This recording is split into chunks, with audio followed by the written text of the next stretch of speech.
선생님인 나나미가 같은 학교 선생 야마자키와 결혼한다는 말을 듣고 두 귀를 의심하는 남학생. 더군다나 우리들의 졸업에 맞춰서 나나미도 학교를 그만둔다고 했다. 남자가 어른이 되어 선생님이 된다면 여선생 나나미는 분명 같이 일하자고 약속해줬는데 그건 모두 거짓말이었다. 절대 용서 못해. 졸업식 날 남자는 배신을 한 대가로 나나미에게 있어서 평생 잊을 수 없는 날로 만들어 주어야겠다고 생각했다. 여기 빵으로 끼니를 때우며 열심히 일을 하는 체육선생님이 있다. 학생들의 노력도 있었지만 다음 축구 경기를 이기면 전국 축구대회에 출전하는 것이 정해져 있어서 체육선생님은 학교에서 잘 나가는 체육선생으로 유명한 선생님이었다. 하지만 체육선생님은 한 가지 궁금한 게 있었다. 연애 금지 규율이 있는 축구부에서 주장 장태와 매니저 유키 사이가 급 친해지고 있었던 것이다. 어쩌면 이번 게임에서 떨어질지 몰라. 축구 게임의 진심인 체육 선생님은 축구 선수와 매니저가 한 연애를 금지시키기 위하여 유키를 자기 사람으로 만드는 특단의 조치를 취하게 되는데, 전국대회 출전을 꿈꾸는 육상부의 사노나스. 팽팽한 육체와 천진난만한 그녀의 미소가 문제였다. 한 남학생은 사노나스를 도와주면서 그녀와 썸을 타기 시작했고, 이를 멀리서 지켜보던 체육 선생님은 행여나 사노나스가 연애로 육상 실력이 둔해질까 걱정스러워했다.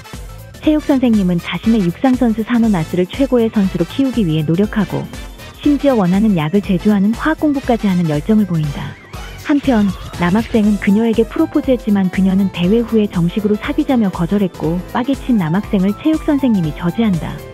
선생님은 가습기에 자신이 제조했던 약을 투약하는데, 그 약을 흡입했던 사노나스는 그만 운동을 하다가 쓰러지고 만다. 열심히 연습하지 않는 한 육상 선수를 강하게 훈련시키고자 하는 한 선생님의 눈물겨운 노력을 그린다. 아오이가 오랜 시간 아르바이트를 하고 있는 레스토랑에서 일을 같이 시작한 중년 아르바이트생 스기우라. 어느 날 아오이는 폐점 후에 청소를 게을리하는 스기우라를 보다 못한 나머지 알바 선배로서 스기우라에게 주의를 줬다. 그런데 스기우라의 태도가 돌변했고, 여대생인 주제에 나에게 이래라 저래라 명령질하지마, 이 꼰대년아 라며 스기우라는 아오이에게 달려들어 그동안 쌓인 분노를 풀어버리는데, 연애와 아르바이트, 대학생활까지 분주하고 알찬 하루하루를 보내는 호리나카 미래. 미래는 남자친구인 타쿠미와 틈틈이 하는 데이트가 즐거워서 견딜 수가 없다. 한편 그런 두 사람을 얄밉게 바라보는 것은 남자친구 타쿠미의 후배 코즈에. 코즈에는 타쿠미를 혼자 짝사랑하고 있어도 여자친구 미래의 존재 때문에 쉽지가 않다. 코즈메는 어떻게든 두 사람을 헤어지게 하려고 코즈의 여자친구 미래의 가짜 계정으로 SNS에 게시글을 업로드한다. 저를 범해줄 사람 연락주세요. 그 게시글을 보고 미래에게 접근하는 나쁜 사람들이 생겨나기 시작하는데, 길었다. 성추행, 성폭행과 강간치상죄 등 사유로 10년 이상의 징역을 선고받은 남자. 그리고 오늘 그 형기를 모두 만료하고 남자는 만기 출소했다. 어릴 적 친어머니로부터 학대를 받던 남자는 완전히 성벽이 망가지고 말았다. 남자의 첫 상대는 이웃집 동갑내기 친구였다. 그날도 엄마에게 뚜띠 맞은 남자는 늘 다정했던 그 친구를 억지로 저질렀다. 여자를 정복하는 것에 남자는 흥분했고, 또 일어나서는 안 될 일들이 연속해서 일어나는데, 여자는 동료였던 가네다 선생과 결혼하여 퇴직하고 가정주부 생활을 하고 있었다. 그러나 남편이 근무 중에 교내 계단에서 떨어지고 머리를 크게 다치고 입원했다. 여자는 일을 할 수 없게 된 남편을 대신해 계약직 선생으로 복직하게 되었다.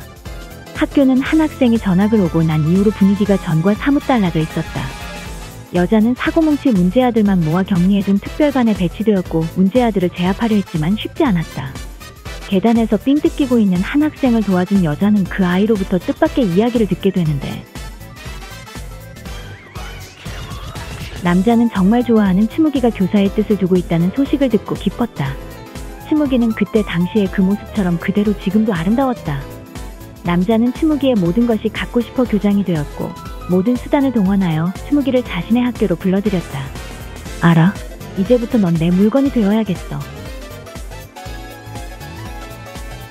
츠바키는 작은 건설회사 파견사원으로 일하고 있는 남자 사원들과 온천마을로 1박 2일 여행을 왔다. 남편이 바람 쐬고 오라고 허락을 해줘서 신혼여행 이후 첫 장거리 여행에 들떠 있었다. 사실 츠바키는 아이를 원했지만 남편은 항상 바빠서 밤 생활도 거의 없어 육구불만이었다. 츠바키는 가정 형편이 좋아서 굳이 일할 필요는 없었지만 기분 전환을 위해 파견 일을 시작한 것이다. 츠바키가 목욕을 하러 간 사이 파견직 남자 사원들은 회사로부터 일방적인 퇴사 통보 전화를 받았다. 왜 우리가 갑자기 잘려야 돼? 지금까지 개처럼 부려먹더니 도마뱀 꼬리 자르듯 뱅강 자르다니.